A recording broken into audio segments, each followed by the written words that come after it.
NOS4A22, Book 2, Trust No One, Chapter 23, 2 Hours. Time certainly wasn't on their side. Cammy and Stu were on their last leg. It was nothing short of a miracle, the fact that they were still standing after all they had been through. What was around them was quite shocking, to say the least. The old gypsy village was in shambles. The barons knew what was coming for them. Every 500 years, the curse has come for them. They moved to America from France in hopes of escaping the evil that had cursed their family for 1,000 years before, as a demonic massacre caused by hysterical possession occurred 2 times before. The 3rd time occurred when the family did not factor in the 4 years after the 500 had passed. Those barons 500 years ago in early settlements within the Atlantic Northeast were expecting something to happen much sooner, soon after the 500 years had passed. After the first 3 years had passed, when it had become 503 years later since the last time this mayhem occurred, the family of early settlers were now too comfortable with their lives, living in abundance and carefree wealth.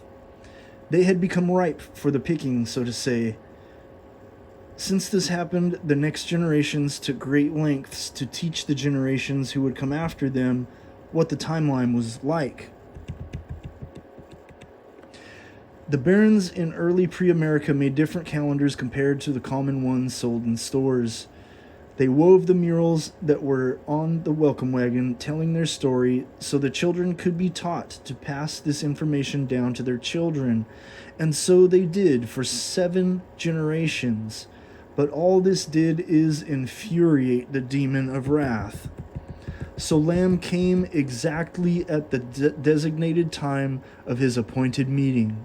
This time, the barons knew about the exact timeline of repeated occurrences, but still, they could never have been prepared for what had taken place. Lamb had taken great measures, great lengths, to weave and create a myriad plethora of the most insidiously appalling approaches with these sickeningly vile tactics beyond the realm of physical existence as we know it in the 3-dimensional flesh and blood world. The things that happened, every single thing, had happened as it should have, according to the design of the Chaos Weaver, by command of the Destroyer and the Deceiver, who is the great serpent of this world known as Satan. The layers of the dark spirit realm were like a sheet that acted as a blinding wall, that allowed the demonic entities and evil spirits to interact with malice, to cause harm of every kind, without being seen unless they chose to break through the layers of the visible realm that was cloaking them. The 4th dimension was just outside our visible realm. In the 5th, it was possible to pick up corresponding frequencies of hidden creatures, both of the light and the dark, but sight of their complete biological structures along with their world is yet to be seen and transferred to any form of imaging by any lens within the realm we know to be possibility.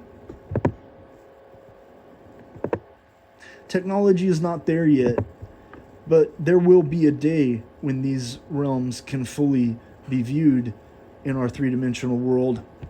For now, the evil that is in the 6th dimension and beyond have these last few opportunities to wreak havoc while they still have time during the end of this Industrial Revolution age, which in all truth should have died out long ago, to be most definitely replaced indefinitely.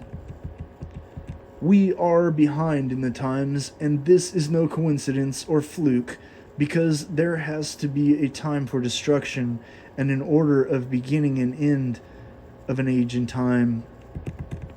This indeed was the end, and the final things were coming to pass. All the world has been blowing off the warnings like an alcoholic that buys their drinks on credit to pay the bill next, when they know next time isn't going to come anytime soon. This prolonging of suffering is the design of the creator of chaos who allows the world to be given over to evil. There is no other way, and this is the way of the world. It always has been. There was no making sense of any of this to the Baron family. Their world was gone, and their future had been stripped from them before their very eyes in a single moment. That's how life goes, though, gone in the blink of an eye. That's why no one should ever get too comfortable, because the giver of life takes away every day. The giver and taker of life brings joy and suffering. This is and always has been the way of the world that has always been the world of Satan. There was no need for these kinds of reminders for them because the barons were living proof. 10 o'clock was a horrible hour that night when sanity was broken and shattered by the evil that came for their children and took them away forever. They could only be redeemed in the final judgment, and that was an eternity away as far as the Baron family were concerned. Their grieving turned into bitterness once the mourning was mentally rationalized and properly processed in the due time that was required. The women first began to curse God, furthering the curse so that their suffering would never end as long as there was flesh to torment. The men became the revolter as they mirrored what their women were embodying through their disdain and disgust with what had happened. Cammy and Stu wondered why they had to come to this place to die with these people. It didn't surprise them, though, since nothing made sense in their lives anyway, other than the ongoing perpetual suffering that had no rhyme or reason. Their wits didn't fail them, although everyone around them had lost theirs. No matter how much they felt like they were out of their mind, Cammy and Stu were remarkable. Their brains endured more trauma, both mentally and physically, than what anyone else could have ever endured. They were conditioned their whole lives for this battle that was drawing near to the end. They felt a deep sadness that was shared with the Baron family, and were thankful to have never had children themselves, so they never had to know this pain of losing a child. There was a chain reaction of suicides in response to the unbearable grief. First, a mother hung herself with her husband to follow. They climbed a large oak tree, one after the other. Once their daughter saw this, she cried as she was left alone, and the hysteria caused another husband and wife to do it. The little girl that was crying left alone went from crying to laughing when she saw the son crying who saw his parents hanging next to hers. She wasn't laughing of her own accord. Cammy and Stu knew that the little girl was now possessed. This time the possession took a turn for the worse. All the shadow beings and ones who were summoned that previously attacked Cammy and Stu were in this little girl at once. Her skin turned black as a burned log in a campfire. She was the perfect open vessel, as her faith in a good, loving God had been destroyed by her mom and dad's selfish, careless decision to end their own lives because their sons, her brothers, had been taken. The little girl's skin turned darkest of black absolute because it was a condensed evil darkness that had overtaken her. Never had so many evil spirits and demonic entities ever enter one host before. This happened because there was about to be a great reveal. Soon, the bull-horned devil beast would return, along with the Baphomet goat of Azazel. This girl was about to be a sacrifice to them, once they would return within that hour. As for her, she wasn't counted anymore by her parents as something to live for, so she was given over to the power of evil. She made for the perfect sacrifice in utter blasphemy to appease the hosts of hell, and they had her right where they wanted her in the village. She was standing in the middle of the clearing. A familiar face showed up and put his arm around her amongst the grief and madness, while everyone was still lamenting with wailing and exhausted groaning cries. The Mountain Dew man that hadn't shown his face this whole time was by the little possessed girl's side, and his eyes were glowing with fire in the blackness within these now pure black demon eyes. They were like polished black stones within his head and glowed with a burning fire. He had the most peculiar and unusual smile that was uncomfortably natural on his thin, rugged, middle-aged face.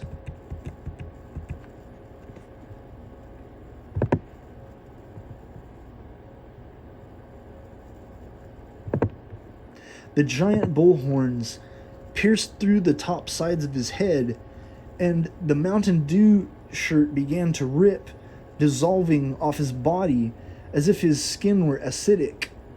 The fabric burned and disintegrated into nothing as his entire frame grew to twice the size he was in the disguise of the man who tried to fool Cammy and Stewart earlier that morning. Cammy and Stu shared a telepathic message as they had the same thought that was like, I guess it's a good thing we didn't eat this bread. The bull-horned devil beast that haunted their dreams was there before them. This was the beast that had been mistaken for the devil himself, just like the goat of Azazel known as Baphomet. The little girl, as she stood next to the horned beast, carried all those evil entities within her, and she held them as a perfect vessel since the ritual had been completed. She had become one of the most powerful forces the earth had ever known. The condensed power she emanated made everything the barons were looking at begin to look like movement was occurring. All the things that were in front of their eyes seemed to be moving away at a slow rolling pace.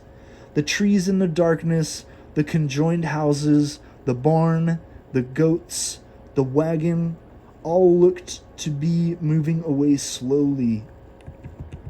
It was such an unsettling feeling that the women and the young men began vomiting. The fathers began dry heaving once they saw the mass vomiting.